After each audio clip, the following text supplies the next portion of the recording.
Elle m'a dit en face, mes amis sont bien plus importants que toi. Tout ça parce que j'avais demandé juste une soirée rien que pour nous deux, en expliquant à quel point c'était important pour moi.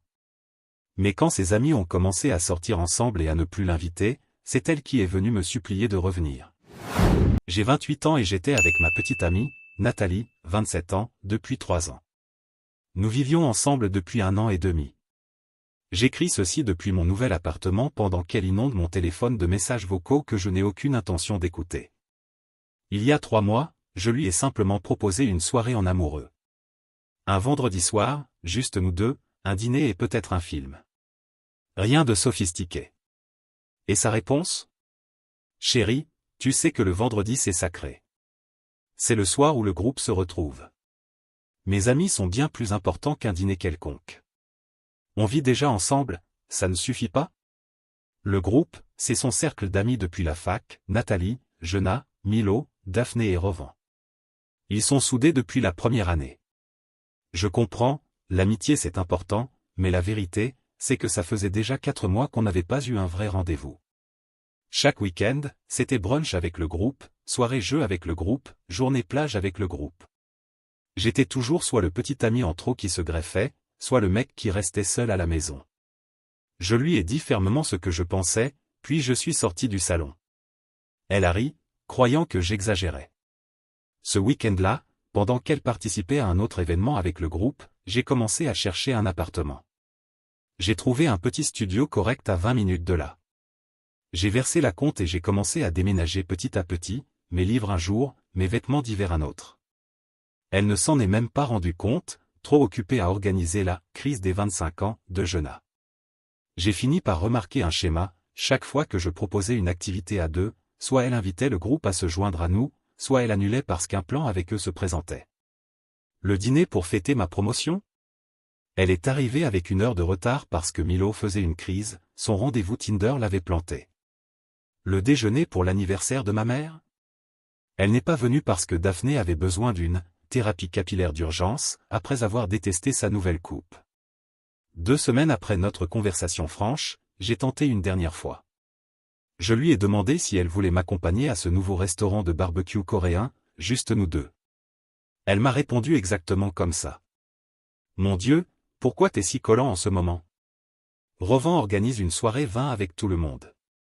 Tu peux venir si tu promets de ne pas parler de ton boulot ennuyeux. Je n'y suis pas allé. À la place, j'ai signé le bail de mon nouvel appartement. Le jour du déménagement, c'était presque drôle. J'ai engagé des déménageurs pendant qu'elle assistait à son « sacré dîner » du vendredi avec le groupe. J'ai pris mon temps, mon setup de gaming, mes livres, mes ustensiles de cuisine, c'était moi qui cuisinais 90% du temps de toute façon. J'ai laissé toute la déco de mur, vive, Ria, qu'elle avait acheté. L'appartement ressemblait à un tableau Pinterest de maman de banlieue qui aurait explosé. J'ai aussi laissé les photos de couple. Je trouvais juste qu'elle devrait expliquer au prochain mec pourquoi la tête de son ex traînait encore chez elle. J'ai laissé un mot. Tu avais raison. Tes amis sont plus importants. Je me retire de l'équation pour que tu puisses te consacrer à ce qui compte vraiment pour toi. Le loyer est payé jusqu'à la fin du mois. Bonne chance. J'ai même laissé une carte cadeau pour le restaurant coréen où nous ne sommes jamais allés. Mesquin ? Peut-être. Satisfaisant ? Absolument.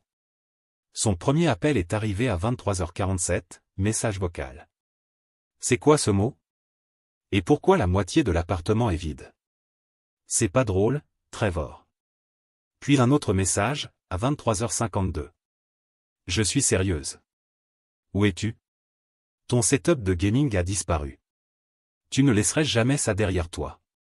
Qu'est-ce qui se passe ? Le matin, j'avais déjà 23 appels manqués et une véritable saga par SMS, allant de. C'est une blague ? Ah. Tu es puéril. En passant par. Il faut qu'on parle tout de suite. Et même. Je vais appeler la police et te signaler comme disparu. Puis. La police dit que ce n'est pas une disparition si tu as laissé un mot, mais c'est pratiquement te kidnapper toi-même de notre vie. Celle-là me fait encore rire, me kidnapper moi-même. Je lui ai répondu une seule fois. Tes amis sont plus importants, tu te souviens ? Je respecte juste tes priorités. Ensuite, je l'ai bloqué. Puis les amis communs ont commencé à me contacter. Apparemment, elle est arrivée au brunch du samedi suivant en pleurs, espérant recevoir de la compassion. À la place, elle a eu droit à quelques vérités bien désagréables. Jonah et Milo sortaient ensemble en secret depuis 3 semaines. Ils n'en avaient parlé à personne pour être sûr que c'était sérieux. Daphné a avoué qu'elle se sentait étouffée par les réunions constantes du groupe et qu'elle avait commencé à refuser les invitations. Rovan venait d'obtenir une promotion qui nécessitait de voyager les week-ends et cherchait comment l'annoncer au groupe. En fait, le groupe évoluait naturellement, et Nathalie était la seule désespérée de préserver la dynamique de leurs années de fac. Mise à jour 1. L'escalade de ses comportements a été hallucinante. D'abord, elle a essayé de forcer l'entrée de mon ancien appartement. Elle avait encore une copie de la clé et voulait récupérer ses affaires, mais j'avais déjà tout emballé et laissé à la réception. En réalité, elle voulait fouiller l'endroit pour trouver des indices sur l'endroit où j'étais parti. Le gérant de l'immeuble m'a appelé. Je lui ai dit qu'elle n'était plus résidente. Il l'a raccompagnée dehors. Apparemment, elle lui a dit que je cachais les bijoux de sa grand-mère. Plot twist, elle n'a jamais eu de bijoux de sa grand-mère, et sa grand-mère est bien vivante, elle vit en Floride. Ensuite, elle a appelé le service RH de mon entreprise, en se faisant passer pour ma femme, prétextant une urgence familiale. Ils savent que je suis célibataire, c'est inscrit partout dans mes dossiers. Alors ils m'ont contacté pour vérifier. J'ai expliqué la situation. Ils ont bloqué son numéro. Elle a recommencé avec différents numéros, chaque fois avec des histoires plus absurdes, que j'avais eu un accident, que sa mère était morte, Carole, d'ailleurs, bien vivante, ou encore qu'elle était enceinte, alors que nous n'avions pas eu de rapport depuis 2 mois avant mon départ. Les RH ont commencé à constituer un dossier. Puis est venue la tentative d'intervention familiale. Sa mère m'a appelé. On s'était toujours bien entendu, alors j'ai répondu. Trevor, mon chéri, Nathalie est bouleversée. Tout ça semble si soudain. Ce n'est pas soudain, Carole.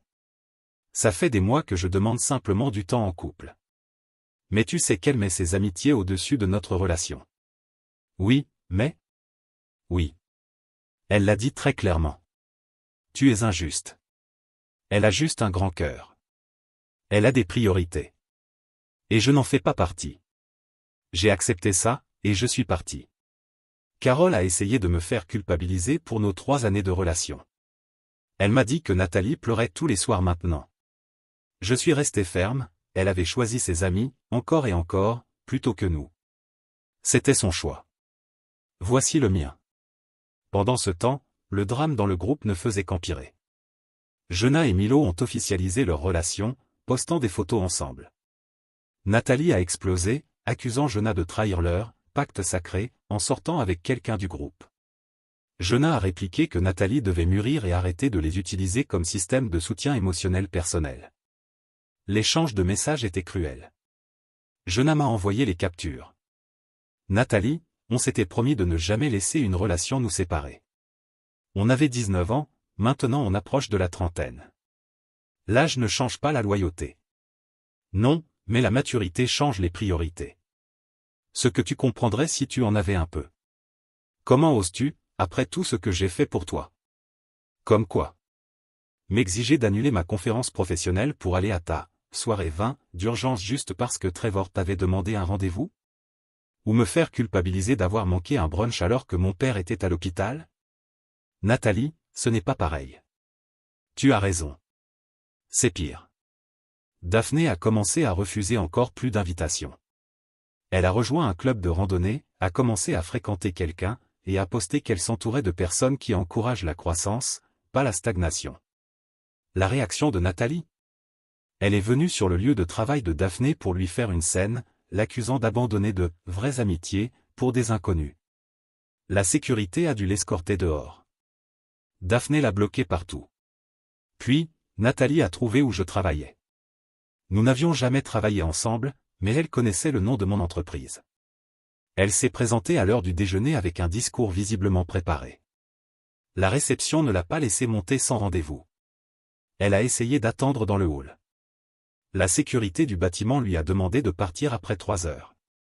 Ce soir-là, j'ai reçu un email, le seul canal qu'elle pouvait encore utiliser. Tu as monté tout le monde contre moi. Jonah a choisi Milo plutôt que notre amitié. Daphné pense qu'elle vaut mieux que nous. Même Revent répond à peine. C'est toi qui as fait ça.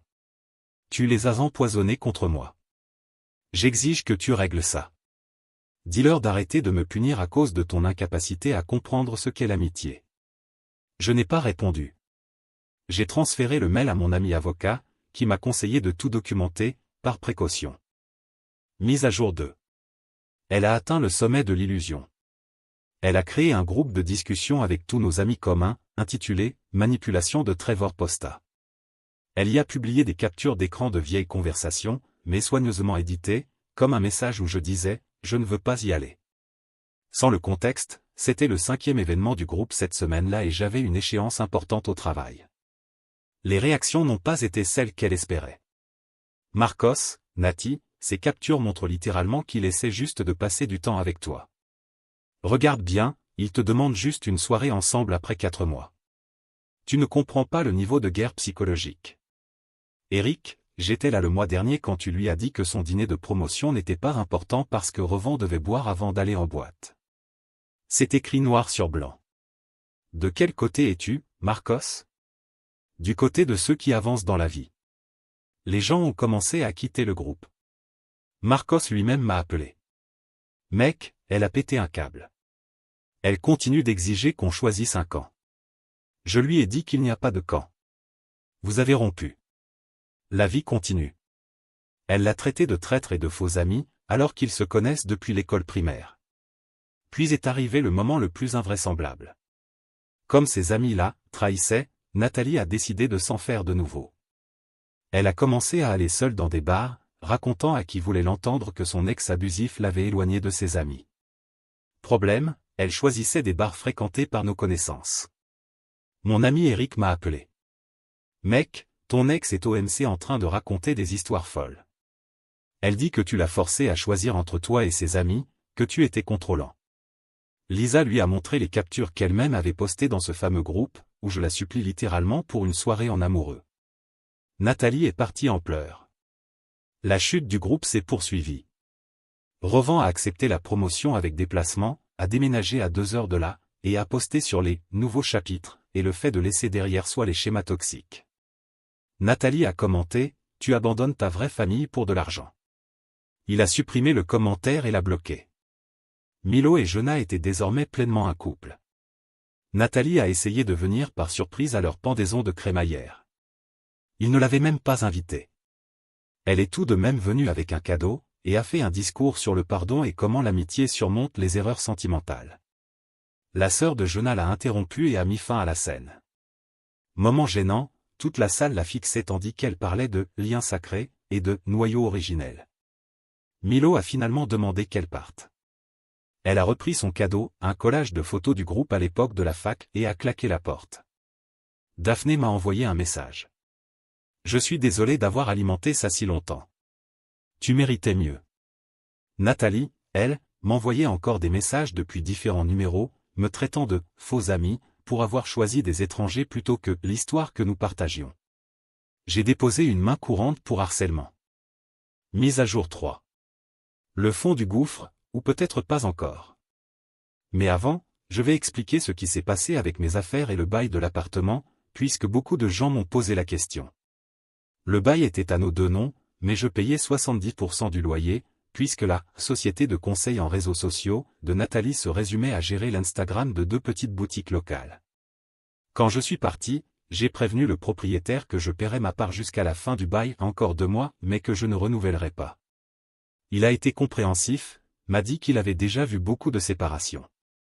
Nathalie, elle, a essayé de me faire payer l'intégralité du loyer, m'envoyant des demandes via Venmo avec des descriptions comme « ta moitié de la taxe d'abandon » ou « supplément de loyer pour dommages émotionnels ». J'ai tout screenshoté et envoyé au propriétaire pour expliquer le harcèlement. Il m'a répondu qu'elle devrait soit trouver un nouveau colocataire, soit payer seule, soit déménager à la fin du bail. Elle a choisi, la 4e option, essayer de faire payer les autres par pitié. Elle a lancé une cagnotte en ligne, aidez-moi à garder mon foyer après un abus émotionnel. La description me présentait comme un monstre contrôlant qu'il avait isolé de ses amis avant de l'abandonner avec les factures. Elle l'a posté dans le groupe du Squad. Réponse de Jenna. Nati, on était là. Il t'a supplié pour une soirée en amoureux. Supprime ça avant que plus de monde voit ce que tu es devenu. Elle a récolté $50. Don de sa mère. Sa mère, Carole, m'a rappelé. Le ton était différent. Trevor, je dois m'excuser et te demander quelque chose.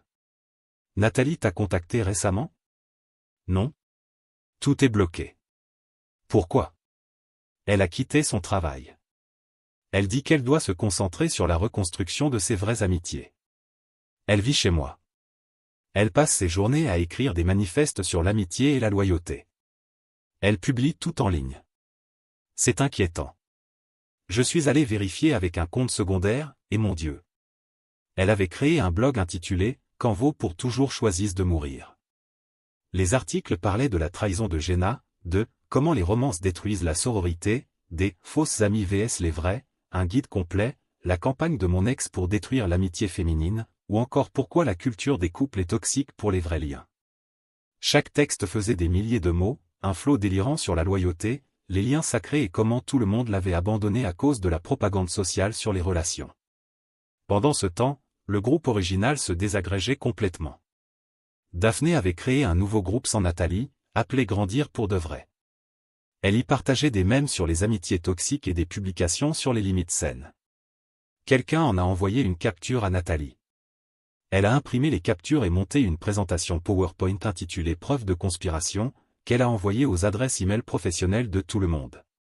Le patron de Milo l'a appelé, confus, en se demandant pourquoi il recevait de la documentation sur l'amitié pendant ses heures de travail. Le service juridique de l'entreprise de Jenna a classé le contenu comme du harcèlement. L'email envoyé à Rovan est allé directement dans ses spams. Il ne l'a découvert que des semaines plus tard, et a ri aux larmes. Puis, elle a découvert où j'habitais. Je ne sais pas comment, peut-être m'a-t-elle suivi après le travail.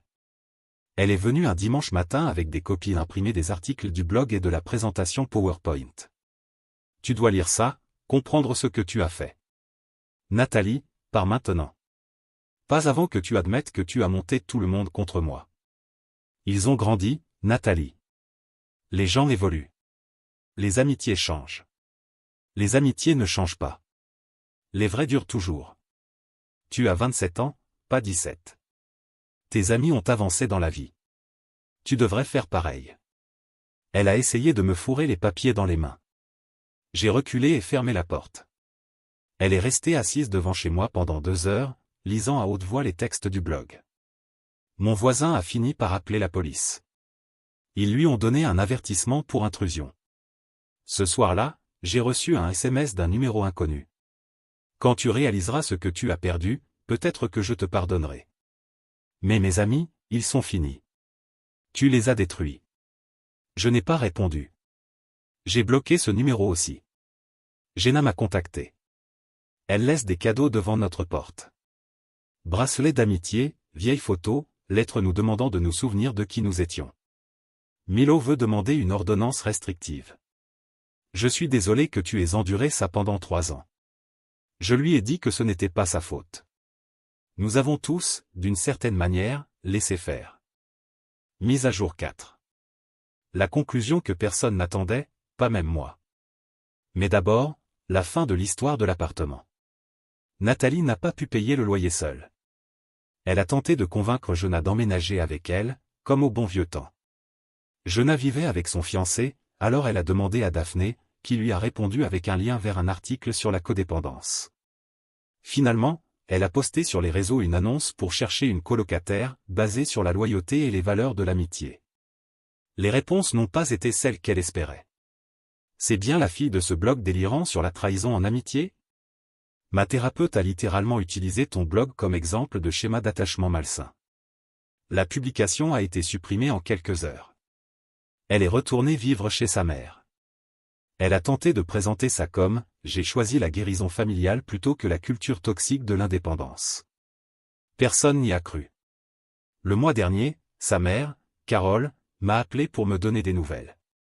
Nathalie a enfin commencé une thérapie, après que Carole a menacé de la mettre dehors. La thérapeute a diagnostiqué des problèmes d'attachement remontant au divorce de ses parents, qui avait eu lieu pendant ses années d'université exactement quand le groupe d'amis s'était formé. Ça explique beaucoup de choses, mais ce n'est plus mon problème. Bonne chance à elle, je suppose. Je suis resté en contact zéro. J'ai commencé à fréquenter quelqu'un, Ashley, développeuse de logiciels, qui aime passer du temps à deux et a des amitiés saines. Un concept révolutionnaire.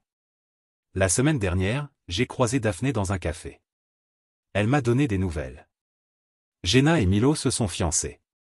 Une demande simple, juste tous les deux lors d'une randonnée.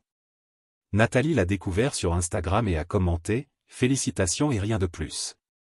Peut-être un signe de maturité. Et le groupe?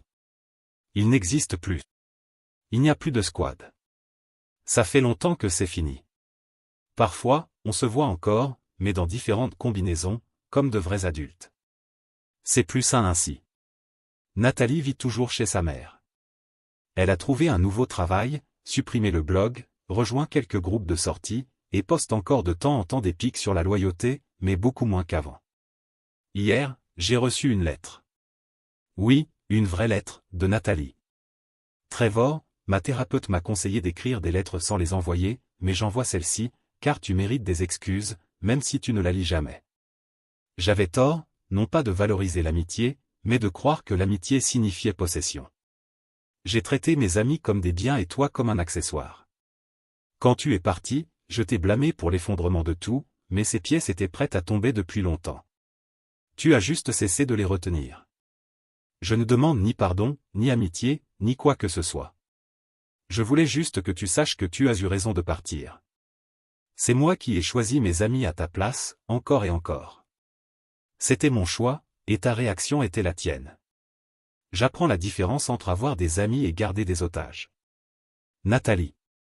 PS, félicitations pour ta promotion. Daphné m'en a parlé. Je l'ai lu 2 fois, puis jeté. Ce n'est plus mon cirque. Ashley m'a demandé qui avait écrit la lettre. J'ai répondu, de la publicité. Puis nous sommes sortis dîner. Juste nous deux. C'était agréable. Avec le recul, ma « vengeance » n'était pas un plan machiavélique. Je suis juste parti. J'ai cessé d'être son filet de sécurité pendant qu'elle mettait tout le reste avant nous. L'éloignement de ses amis n'était pas de ma faute, c'était la vie qui suivait son cours. Le fait qu'elle n'ait pas su gérer l'évolution naturelle des amitiés et qu'elle ait sombré, c'est son problème. Parfois, la meilleure vengeance, c'est simplement refuser de participer à la dysfonction de quelqu'un. Elle a déclaré que ses amis étaient plus importants que moi. J'ai accepté, et je suis parti. Quand ses amis ont continué leur vie et qu'elle n'avait plus de relation sur laquelle se reposer, elle a compris ce qui comptait vraiment. Ironique, si elle avait accepté ce seul rendez-vous à deux, nous serions probablement encore ensemble, et elle aurait toujours ses amis autour d'elle. Tout le monde m'a dit plus tard qu'ils en avaient aussi assez des réunions de groupe incessantes, mais ne savaient pas comment le lui dire. Mon départ leur a donné l'élan pour fixer leurs propres limites. Daphné a résumé parfaitement.